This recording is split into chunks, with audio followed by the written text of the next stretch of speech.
Magluluto tayo ngayon ng ulam natin dahil may nagbinta sa amin ng dalag. Grabe guys, sobrang laki niya. At dahil holiday ngayon, hindi natin to palalampasin.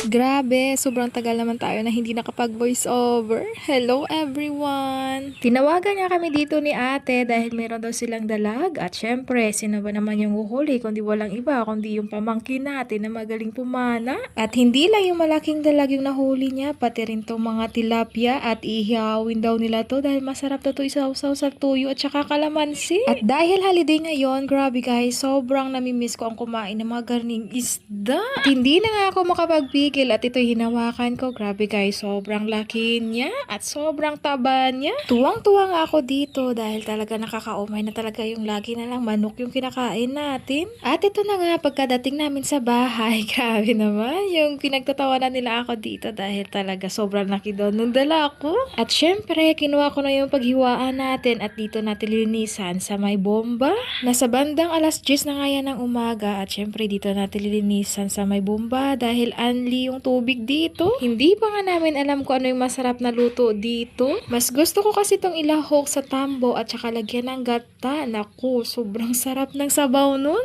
At masarap din to sa kaldo at lagyan mo ng dahon sili. Grabe guys, sobrang napakasarap nun. Kayo ba, anong gustong luto yun dito? At sobrang tigas nga pala ng kaliskis nito at ako'y nasugatan na. Kaya sabi ni Kuya Roy, siya na lang daw yung magpapatuloy. Grabe, sobrang taba niya. Sobrang mahal nga nito ang kilo dito sa palengke at kapag ikay magaling talaga mamimingwit at magpana, makakalibre ka talaga ng ulam dito sa Sapa. At dadali na natin to sa loob at lulutuin na to ni nanay at makalipas ang ilang oras, ito'y luto na at tayo kakain na.